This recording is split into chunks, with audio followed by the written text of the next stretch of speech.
Alhamdulillahi Rabbil Alamin wa salatu wa salam ala nabiyyina Muhammad wa ala alihi wa ashabihi ajma'in. Donc ceci est un petit message et un conseil que j'adresse à mes frères de la gente masculine, mes frères en islam de manière générale et mes frères qui se revendiquent et s'affilient à la sunna du prophète sallallahu alayhi wa sallam de manière particulière. Ceux dont Allah Azza wa Jal a mis sous leur autorité une épouse, ou deux, ou trois, ou quatre. Sachez qu'Allah Azza wa Jal nous a ordonné, à nous les hommes, de nous comporter de la bonne manière envers elles et de cohabiter avec elles de manière convenable. Comme il a dit dans la sourate An-Nisa, وَعَاشِرُوهُنَّ بِالْمَعْرُوفِ, et cohabiter avec elles, vivez avec elles de manière convenable. Et il dit dans un passage un peu plus loin, subhanahu wa ta'ala, الرجال قوامون على النساء, les hommes ont autorité sur les femmes. Et cela de par l'autorité qu'ils ont sur elles, par rapport à l'éducation qu'ils leur donnent et qui prennent soin d'elles de manière religieuse, en leur ordonnant d'obéir à Allah et à son messager, mais également de manière morale et physique, de par les dépenses qu'ils font pour elles. Ils la logent là où ils se logent, il la nourrit de ce qu'il se nourrit, et il la vêtit comme il se vêtit. Et tout cela ne doit pas le pousser à l'excès, à outrepasser les limites instaurées par la religion en manière d'autorité. Et c'est sur ce point-là sur lequel je veux poser le doigt et mettre l'accent. Ce sujet qui demeure un tabou, bien qu'il se soit presque banalisé au sein de nombreux couples. Il s'agit bien évidemment de la frappe ou encore de battre son épouse. Et j'utilise ce terme qui peut être fort et cru, mais c'est une réalité. Wallahu al-musta'an. Des frères dont on ne dit pas qu'ils frappent, mais plutôt on dit qu'ils battent leurs épouses. Des frères qui cognent et qui boxent leurs épouses. Des frères qui étranglent et qui traînent et ruent de coups leurs épouses. C'est auprès d'Allah qu'on se plaint. Ces actes qui sont devenus trop fréquents et qui ont pour cause des choses insignifiantes que le mari voit immenses, ou encore il n'arrive plus à se contrôler, car cela est devenu pour lui une habitude, un automatisme, une solution et un remède qui lui paraît efficace et radical. Et pour cette pauvre sœur, c'est également devenu une sorte d'habitude. Elle anticipe, avant même qu'il arrive, elle s'imagine et se demande, et qu'est-ce que ça va être aujourd'hui? Allahul Musta'an. Sachez que le prophète sallallahu alayhi wa sallam ne nous a pas légué cela. Le prophète sallallahu alayhi wa sallam, qui a quitté ce monde, et il n'a pas laissé un bien sans qu'il a orienté sa communauté vers ce bien. Et il n'a pas laissé un mal sans qu'il nous a mis en garde contre cela. Et parmi ces mots, il y a le fait de frapper son épouse au point de la blesser. C'est une chose qu'il interdit, sallallahu alayhi wa sallam. Le prophète, sallallahu alayhi wa sallam, lui, qui a été décrit dans le Coran comme étant une personne de haute moralité, un excellent comportement, comme Allah Azza wa Jalla dit dans la sourate Noun, wa innaka la'ala khuluqin azim, et tu es certes d'une moralité exemplaire, d'un immense comportement. Et Aïcha radiallahu anha, lorsqu'elle avait été interrogée concernant le comportement du prophète sallallahu alayhi wa sallam, elle a répondu que son comportement était le Coran. Yani, il mettait en pratique ce que Allah a révélé dans le Coran. Et c'est pour cela que Allah Azza wa Jalla nous a incité à le prendre comme modèle. Il a dit subhanahu wa ta'ala لقد كان لكم في رسول الله أسوة حسنة لمن كان يرجو الله واليوم الآخر وذكر الله كثيرا. Comme il est venu dans la sourate Al-Ahzab. Allah Azza wa Jalla dit sur une traduction approximative: et vous avez en le messager d'Allah un excellent modèle à suivre pour ceux qui espèrent en Allah et au jour dernier et qui invoquent Allah fréquemment.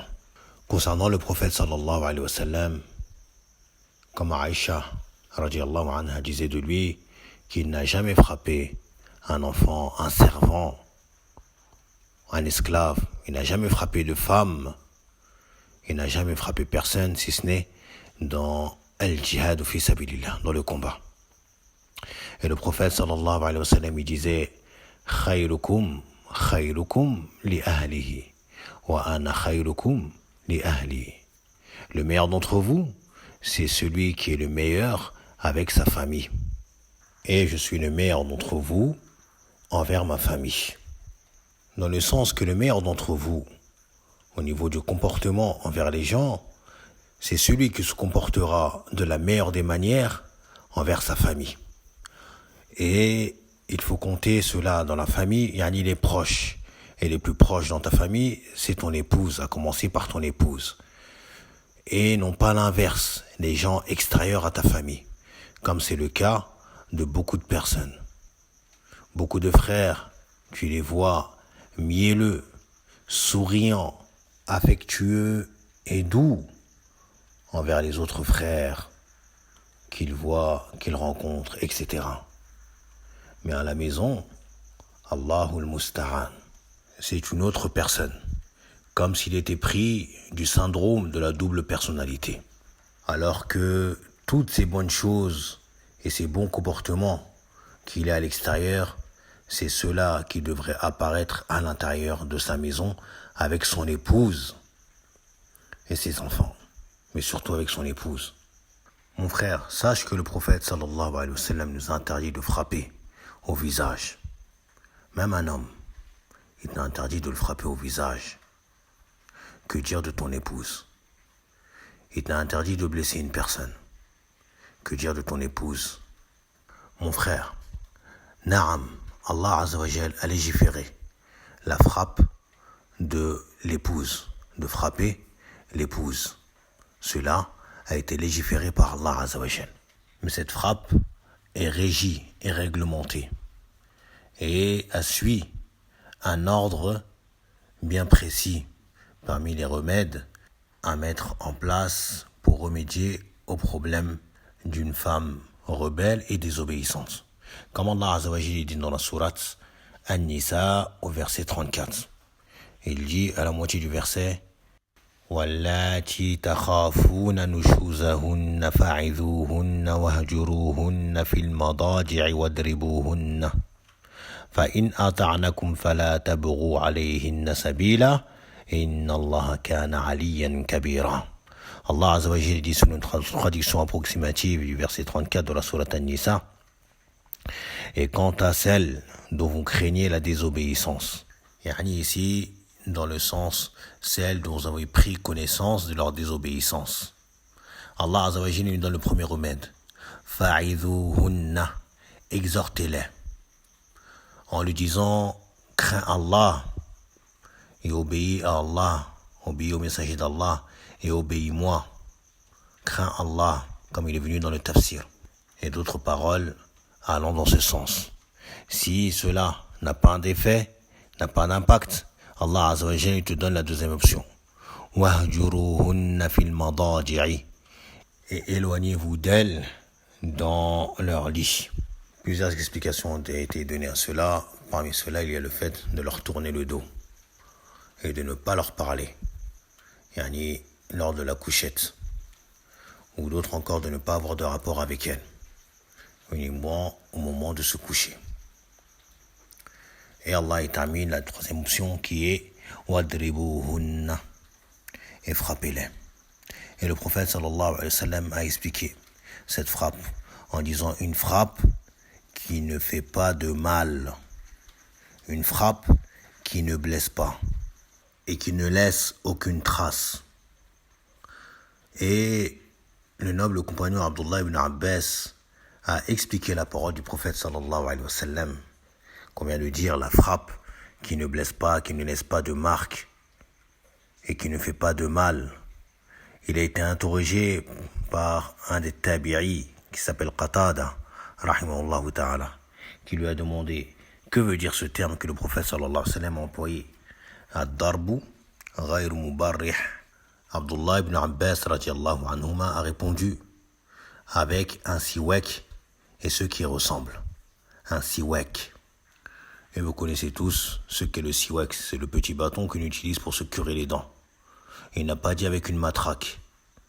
Il n'a pas dit avec une batte de baseball. Ou il n'a pas dit avec tes poings. Ou encore avec une cravache. Ou avec ta ceinture. Allah al-Musta'an. Craignez Allah mes frères. Craignez Allah. Craignez Allah en vos épouses. Et imagine ta petite sœur entre les mains d'un fou furieux comme toi. Taïb. Ou imagine ta propre fille entre les mains d'un fou furieux comme toi. Mon frère, toi qui te dis suivre la sunna du prophète sallallahu alayhi wa sallam, suis-le dans cela. Accroche-toi à sa sunna dans cela. Le prophète sallallahu alayhi wa sallam n'a jamais levé la main sur une de ses épouses.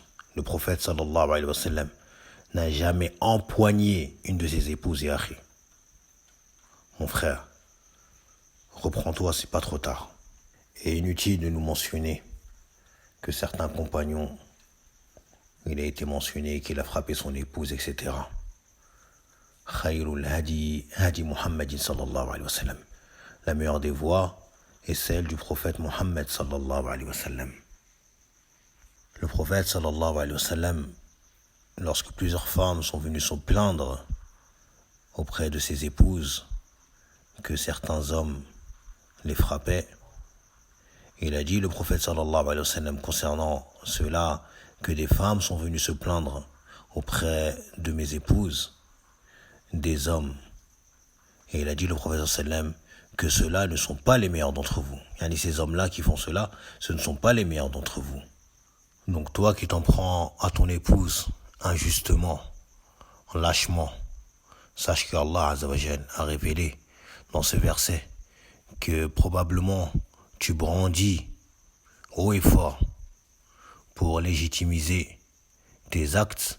Sache que Allah Azza wa Jal a terminé ce verset en disant فَإِنْ أَطَعْنَكُمْ فَلَا تَبْغُوا عَلَيْهِنَّ سَبِيلًا إِنَّ اللَّهَ كَانَ عَلِيًّا كَبِيرًا. Allah Azza wa Jal termine le verset numéro 34 de la sourate An-Nisa en disant, selon une traduction approximative, et si elles arrivent à vous obéir, alors ne cherchez plus de voie contre elles, car Allah est certes haut et grand. Allah est élevé et il est le grand subhanahu wa ta'ala. Et ils expliquent que cette parole est en fait une menace à l'encontre des hommes qui transgresseraient cette limite et qui s'en prendraient injustement aux femmes sans cause. Et Allah Azza wa Jal, qui est l'allié de cette femme, eh bien il va la venger de ses injustices et ses torts que tu lui as fait subir. Donc prends garde à la vengeance d'Allah Azza wa Jal. Sa punition est dure et terrible. Donc crains Allah mon frère et délaisse cette solution, délaisse ce procédé, cette voie. Ton épouse est celle qui est plus en droit d'obtenir de toi un bon comportement que tes frères de la mosquée. Ça, c'est une réalité. Tu es tout doux, tout gentil, à faire des accolades aux venus parmi les frères. Et à la maison, ta femme est obligée de mettre une grosse paire de lunettes lorsqu'elle rencontre des sœurs, ou de se maquiller le visage afin de cacher les marques que tu lui as faites. Alors que le prophète sallallahu alayhi wa sallam a interdit qu'on frappe une personne au visage, car le visage est ce qu'il y a de plus noble chez l'être humain. Que dire de cette femme sans défense que tu as retirée de son père, prétextant que tu allais prendre soin d'elle? alors qu'en réalité, tu lui fais vivre un enfer. Allahul Musta'an. Et pour ne pas être irrespectueux, dans beaucoup de cas, ces agissements n'émanent pas de personnes dites méchantes, mais plutôt de personnes qui ont été frustrées et qui ont été des têtes à claques, comme on dit.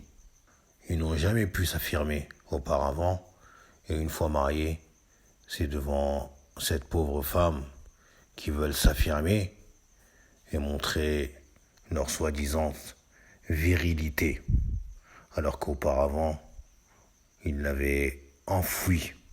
Un vrai homme avec un grand H, c'est ce sur quoi était le prophète sallallahu alayhi wa sallam. Eh bien, soit ce type d'homme, Inch'Allah ta'ala. Qu'Allah nous guide et nous réforme.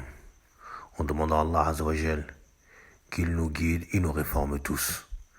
On demande à Allah subhanahu wa ta'ala, lui qui est l'Aziz, Al-Qawi, Al-Matin, qu'il préserve nos sœurs victimes de violences conjugales et qu'il les protège du mal de leurs bourreaux.